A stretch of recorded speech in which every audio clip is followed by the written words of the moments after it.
It's a terrific Tuesday for the Kolkata Knight Riders in what was a must-win game, their last home game in the league phase. They managed to down the Rajasthan Royals by 6 wickets. That after winning the toss, putting Ajinkya Rahane's men in and then restricting them to 142. Remarkably, it was 63 without loss inside 5 overs when the wicket of Rahul Tripathi fell, who alongside Josh Buttler gave Rajasthan a great start. Kuldeep Yadav pulled things back and now 4 for 20 on the night that he was the only wrist spinner in Piyush Chawla's absence.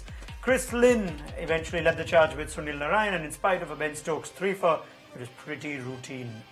Not even managing to bat their 20 overs. This is ESPN Cricket for Matchday Run Order, powered by Techno Mobile. Graham Swan, Sanjay Manjrekar saw that game with me. Let's talk about where that game was probably decided. Fair to say, half-time they hadn't got enough, and if you look at that first innings by Rajasthan, they only have themselves to blame after the start they got.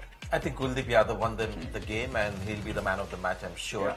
Not enough runs on the board, 142 all out in 20 overs on a pitch that was pretty good for batting. There was a hint of turn, and shows that when Buttler fails, Rajasthan Royals lose.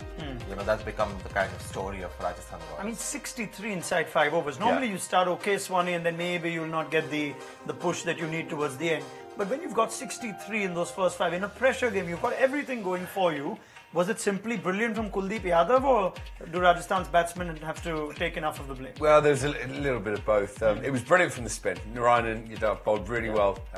But losing that first wicket, it just brought Rahane in, who put pressure on Josh Buttler by not being able to rotate the strike quickly. The wickets just started tumbling. Josh Buttler felt under pressure. He got out. To post 145 on that pitch actually was pretty criminal. You've got to say they did it. They had a good job at trying to defend it. I thought they did quite well. Ben Stokes bowled really well. I've got to say this. He's English, so I'm sticking up for Stokes. Why did you spend a moment on Ben Stokes with a bat then? With the bat, he was another one who sort of went along. He wasn't able to free the shackles. It's been a pretty poor IPL by Ben Stokes' high standards in last year. With the bat, he's more of a game changer with the bat than the ball, arguably. But it's just not been Ben Stokes with the bat that you want to see. No, and he's not had a lot of cricket back since his ban. So he's coming. He looks okay when he bats, but you saw that his dismissal today just didn't pick the googly, chipped one back, and as he chipped it in the air, you actually saw him roar to himself. No! He's so annoyed with himself because he probably feels like he's this far away from good form with the bat. But it's very hard when you see a fellow countryman, as in Josh Buttler, taking all the glory with the bat and doing so well. I thought it's quite nice. You think it's very hard. But he knows he's as good a player, so he knows that I could be doing as well as Josh, and he's not quite went for big money, but it's also symbolic of the rest of the Rajasthan middle order, that in spite of getting a start from Buttler and Tripathi, no one seems to be putting that in. Maybe they could start looking at somebody like an Anurit Singh. You know, he's playing and he's bowling, 1 over, 2 overs here and there. Might as well have Binny doing that job and play in a pure batsman. They've got somebody like a Prashant Chopra who is quite raw but worthwhile, just bolstering their batting a little bit. I'm also looking at Kuldeep Yadav's wicket. It's not just the quantity of wickets. I mean, look at the wickets that he's picked up. He's got Buttler out, he's got Ajinkya Rahane out, Stokes out, and Stuart Binny. I mean, he just definite man of the solar match. Plexus it was, blown the solar plexus. It's strange that you're still talking of selections when we're 13 games old into the series, but it's what can you do? I mean, because at the end of the game, a coach will look at the card and wonder what's happened. And Anurit Singh, if he's going to bowl 1 over, he played 1 more game before this, so it's not that today was an off night for him. He bowled, I think, maybe 1 or 2 at the most. Might as well Binny do that job and get in. Is there a case of misreading the pitch a little, perhaps from both teams? But maybe Rajasthan could have played an extra leg spinner. Yes. I think that's the case. When the ball came on, it was a lot easier. I think that's where they misread the pitch as well. When Rahane went out to bat number 3, that for me would have been Stokes, in you go, and carry on exactly where this partnership's left off. Tee off, go for it, go all hell for leather, try and get 240, 250. I would have gone more with Samson, Swanee. I know, Stokes has the ability. But either or. Generally what I'm seeing with all these big hitters, they're just struggling with the slowness of the pitch. I mean, Stokes as well, the way he got out today was played early into the shot. It's about misreading is one thing, but they're all just a bit too early and struggling with the lack of pace. And suddenly if this, IPL got shifted to South Africa, how all these big hitters from foreign countries emerge as a big threat. All right. Well, if you look at the points table, the other thing that we have to discuss now is that in these must-win games, what teams are actually going to hold for temperamentally, under pressure, make better calls. And Kolkata Knight Riders have a habit of making the playoffs in spite of not having the leadership they've had all these years in Gautam Gambhir. But Dinesh Karthik would be happy to see that after 13 games and 14 points, they've got a tough final fixture away at Hyderabad, table toppers. But who we'll see after they've already secured a top 2 berth.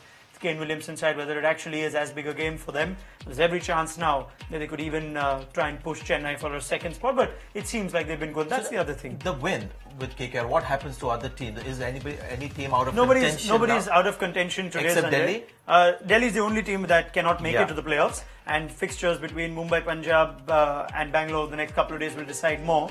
But I think that's the larger point I'm coming to, is just teams that will sort of crack it in this pressure week.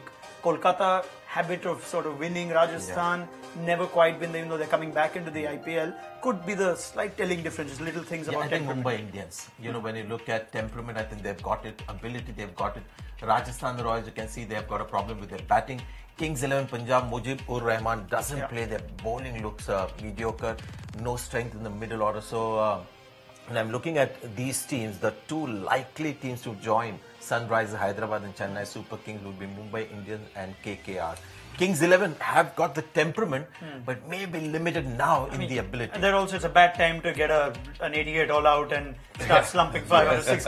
I mean, there's never a good time for it, but you'd rather do it early and forget about it. But it's funny, if that does happen, it's effectively the 4, if you count Chennai, who've been back into the tournament, the 4 stalwart teams of the IPL, where we thought it might be a close. It still is a very close group league phase, but it does look like teams that are used to winning in this phase will end up winning. Does that tend to happen at times? Well, it can do, but I mean, what that table shows us is it's going to be very exciting over the next few days. There's not going to be very many dead rubbers, which is great. It's what you want coming into this point in the season. Going into the knockout stages, you want every team to still believe they can do it, and with only Delhi out of the running, it's going to be really exciting. Can we also be very honest about CSK? Because after the auctions, if you remember, everybody thought they'd mess up the auction. I wrote them off. That they actually picked players because of their relations with the players, the past relationship, wandering T20 cricket, modern format, and they've got all these aging players almost past their prime. They went for Harbhajan Singh. Bravo is not the same player. Suresh Raina not at his tell me, peak. Sanjay, did you bank on Raidu and Shane Watson to have the seasons that they've had, and even MS Dhoni? Did you bank on it? Yeah, so you've got to I say, didn't bank on it, so I think they've overachieved. People who claim, now the CSK is a very strong team and expected to get there. No, this has happened against popular expectation. They're a team for people like me to smile. They're making the old hats do well. So fancy your comebacks, Money? As a batsman. He said on the earlier show that if the boundary, because I was saying the finger spinner will come into play in T20 cricket when the boundary gets a little longer. About 100 meters, I was saying, which is ridiculous. But he said, if that happens, then I'm making a comeback ball left arm. Well. Left arm. Maybe I'll also join then. Who knows? Let's see. All right. That's a wrap from the game itself. Now, we always have one honour to deliver at this post-match show, and that is the Tata Nexon Best Strike Rate of the match. And not for the first time, and I don't think for the last in the IPL, Sunil Narayan, for just a 7-ball innings, 21 runs, 2 fours, 2 sixes, 20 of those I think all 21 of those, in fact, in the first over itself of K. Gautam, who almost took him out with the ball after being caught the next over. But that's the thing about Sunil Narayan's one. If he bats 6-7 balls even, he's done the job. Well, I quite like what they do with him. They send him in and said there's no expectation whatsoever. Just go out, see the ball, hit the ball. And the fact that he got them off to such a flying start. I mean, in the end, they won with 10 balls to spare, whatever. Yeah. But it was starting to get a bit nip or tuck. You can see the pressure on the batsman. Narayan, if he'd gone in at the end, wouldn't have been able to do that with as much freedom and impunity, because some of those shots will not clear the fielders. But in the first few overs, it's great. He did a great job. Ben Stokes was too good for him, but in that first over, he did a great job. And especially when you're chasing 140, 150, which could have been tricky. Narayan, with 20 of the first, almost finishes the game in some ways, that few. Absolutely, and we've got to now start studying his methods of hitting the shot, because he's doing that quite consistently against seam bowlers, and they introduced spin early today, just to counter the Narayan threat, and he was cleaning the spinners up as well. So it's not just somebody going out there and throwing his bat around. We've got to start analysing why he's so effective with his big shots. But that'll be all from you, though, Sanjay Manjrekar, because we're letting you go for the world to see for the rest of the IPL. Swanee, your debut on Cricket Info, did you enjoy it? Enjoyed it a lot. Excellent. Absolutely. You've come at a good time as well, when the IPL gets nice and buzzing. All right, we'll see you again, Graham Swan. Sanjay Manjrekar, always a pleasure. Thank you. Give me a prediction before you go. The team to win IPL 2018 will be? Yeah, it's a very difficult one. As I keep saying, all the teams have got major weaknesses. And when it comes to the knockout stage, it's about that particular night. And there is no great team in this IPL. Maybe Sunrisers Hyderabad, but their batting might just be their soft underbelly. Very well. Thanks, Sanjay. Always a pleasure. So we savor this moment. I'll take another selfie with my Techno mobile. So I'm ready with the Messrs Swan and Manjrekar. And there you go. Make Nice sure you camera get. work. Thank you very much. Thank you. I'm a man of many skills. Let's leave it at that. Enough about me. We'll see you again tomorrow, same time, 7:30 in the evening, as we build up to another must-win game for Mumbai and Punjab at the Wankhede Stadium. Thanks very much for watching ESPN Cricket for Matchday on Order, powered by Techno Mobile.